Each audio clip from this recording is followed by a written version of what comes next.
నమస్తే, welcome to our channel.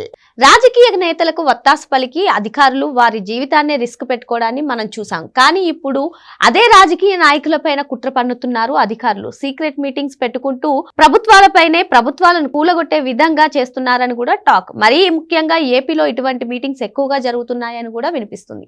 అయితే అసలు ఈ పొలిటికల్ లీడర్స్ వర్సెస్ ఆఫీసర్స్ ని ఎలా చూడాలి తెలుసుకునే ప్రయత్నం చేద్దాం. దీన్ని విశ్లేషించడానికి మనతో పాటుగా ఉన్నారు ప్రముఖ ఆర్థిక, రాజకీయ, సామాజిక విశ్లేషకులు కొత్త రవీంద్రబాబు గారు. నమస్తే సార్. నమస్తే సార్.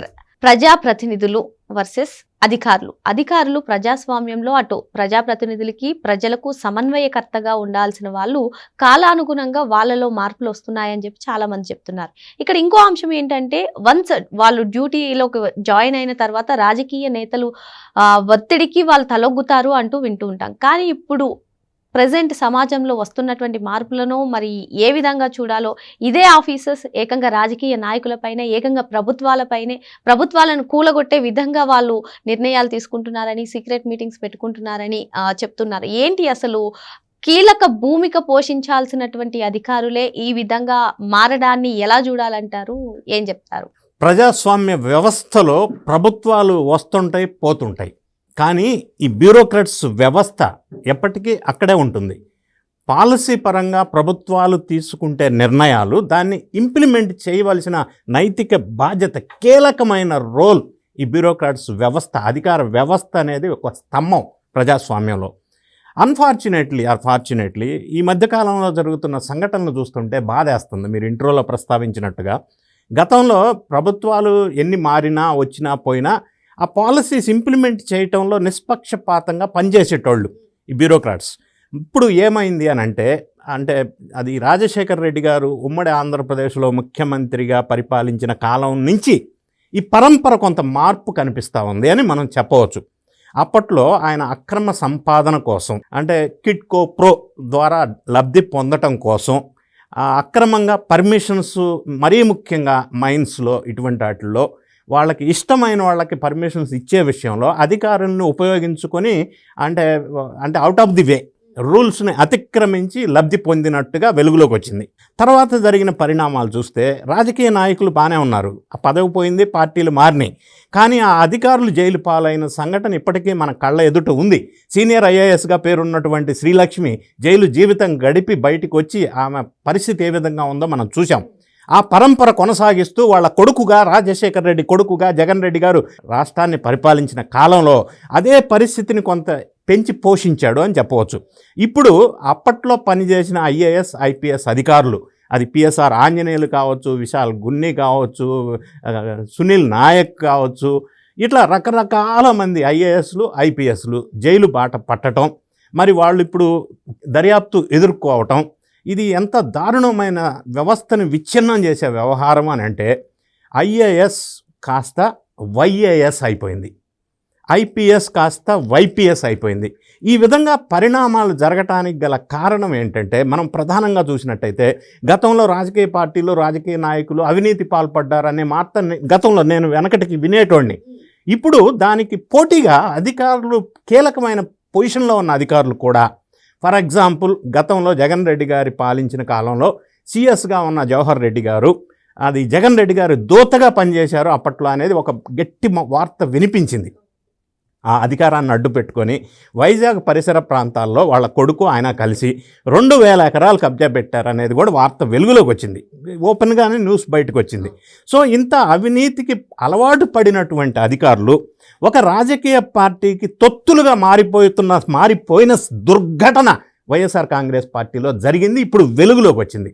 అన్నిటికంటే ఆశ్చర్యకరమైన అంశం, ప్రజాస్వామ్యానికి డేంజర్ బెల్స్ మోగించినటువంటి అంశం ఈ మధ్య కాలంలో జగన్ రెడ్డి గారు పరిపాలించిన కాలంలో ఎవరైతే ఆఫీసర్స్, బ్యూరోక్రాట్స్ వాళ్ళకి కళ్ళల్లో ఆనందం చూడటం కోసం పనిచేశారో వాళ్ళు ఇప్పుడు ఈ ప్రభుత్వంలో అదే పొజిషన్స్లో ఉన్నా కూడా, కానీ ఆ ఫ్లేవర్, ఆ జగన్ రెడ్డి గారికి సేవ చేసే అలవాటు ఉన్నటువంటి వాళ్ళు ప్రభుత్వానికి వ్యతిరేకంగా గూడు పుటాన్ని నడుపుతున్నారు అనేది ఇప్పుడు ప్రధానంగా వెలుగులోకి వచ్చినటువంటి వార్త.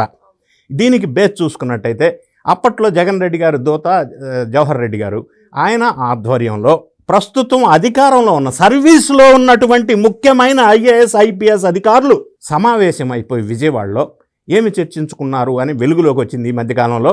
ప్రస్తుతం ఉన్నటువంటి ఎన్డీఏ ప్రభుత్వం మీద ఎలా బురద జల్లాలి, ఎలా బ్లేమ్ చేయాలి, ఏ విధమైన కాన్ఫిడెన్షియల్ ఇన్ఫర్మేషన్ని అపోజిషన్ పార్టీ హోదాలని ఒక పార్టీకి చేరవేయాలి, ఏ విధంగా దీన్ని భ్రష్టు పట్టించాలా అన్నటువంటి ఆలోచన, భయంకరమైన ఆలోచన.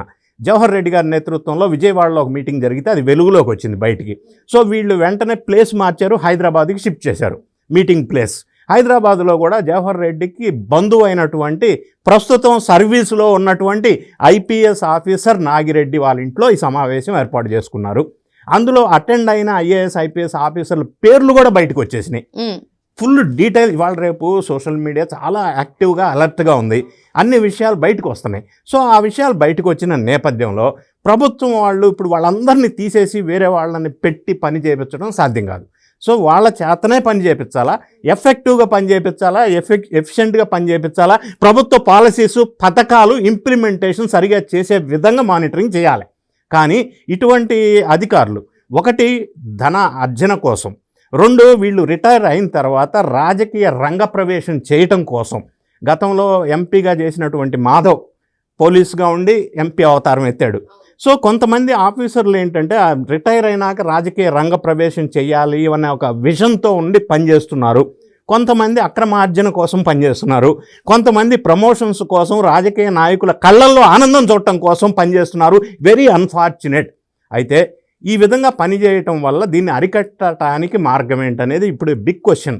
మన వ్యవస్థలో ఇది ఒక పెద్ద ప్రశ్నగా మిగిలిపోయింది. అయితే అడ్మినిస్ట్రేషన్ స్ట్రాంగ్ గా ఉంటేనే ఆ రాష్ట్రం కానివ్వండి, ఆ దేశం కానివ్వండి బాగుపడుతుంది. చంద్రబాబు నాయుడు గారి హయాంలో అడ్మినిస్ట్రేషన్ స్ట్రాంగ్ గా ఉంటుందని చెప్తున్నారు. కానీ రాజకీయ నేతలతో పోటీ పడుతున్న అధికారులు దీనికి ఎలా చెక్ పెట్టాలంటారు, దీన్ని ఎలా అరికట్టాలంటారు? ఇప్పుడు ఎలాగంటే ప్రధానంగా service rules, IAS IPS officers will be governed by the central all India service rules.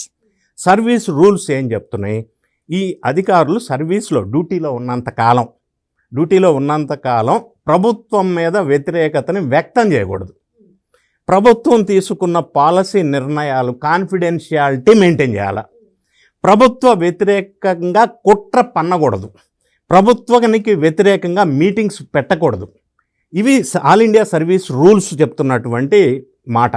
వీళ్ళు అన్నిటినీ వైలేట్ చేస్తున్నారు, రూల్స్ అన్నిటినీ వైలేట్ చేస్తున్నారు. గతంలో కాదంబరి జత్వానీని తీసుకొచ్చినప్పుడు, జగన్ రెడ్డి గారు అధికారంలో ఉన్నప్పుడు రూల్స్ అన్నీ వైలేట్ చేశారు. కాదంబరి జత్వాన్ని తీసుకొచ్చి హింసించారు ఒక ప్రైవేట్ కేసులో కొన్ని రకాల లబ్ధి కోసం. సో ఆ విధంగా రూల్స్ అన్నిటినీ అతిక్రమించడం ఒకటి. ఇప్పుడు ఈ మీటింగ్స్ ఏదైతే సీక్రెట్ మీటింగ్స్ అని అంటున్నారో ఇవి కూడా ఆల్ ఇండియా సర్వీసెస్ రూల్స్కి అగెనెస్ట్. మరి వీళ్ళు అంత ధైర్యం చేసి రూల్స్ని అధిగమించి సర్వీస్ రూల్స్ను కూడా బ్రేక్ చేసి అవుట్ ఆఫ్ ది వే వెళ్ళి రాజకీయ పార్టీలకి కొమ్ము కాస్తున్నారు అధికారులు అని అంటే అది ప్రజాస్వామ్య వ్యవస్థలోనే పెద్ద డేంజరస్ సిచ్యువేషన్గా మనం చెప్పవచ్చు. ఈ కల్చర్ రాజశేఖర రెడ్డి గారి నుంచి స్టార్ట్ అయిన తర్వాత జగన్ రెడ్డి గారు పెంచి పోషించారు.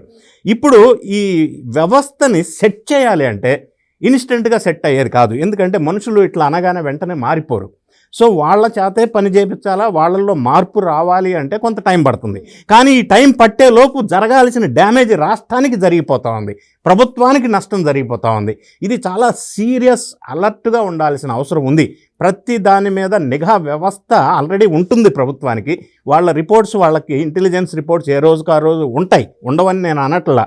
కాకపోతే ఇంకా చాలా మోర్ అలర్ట్గా వ్యవహరించాల్సిన అవసరం ప్రస్తుతం ఎన్డీఏ ప్రభుత్వం మీద ఉంది. ఎందుకంటే దురదృష్టవశాత్తు జగన్ రెడ్డి గారు పరిపాలించిన కాలంలో వ్యవస్థలు భ్రష్టు పట్టిపోయినాయి కాబట్టి.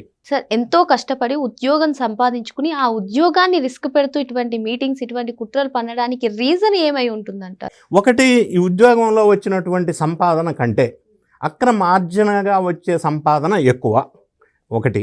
రెండోది, వేరే రాజకీయ నాయకులకి, రాజకీయ పార్టీలకి కొమ్ము కాయటం వల్ల కిక్ బ్యాక్స్ వచ్చేది ఎక్కువ. మూడోది, ఈ పదవి అయిపోయిన తర్వాత వీళ్ళంతా సీనియర్ పొజిషన్స్లో రిటైర్మెంట్కి దగ్గరగా ఉండవచ్చు.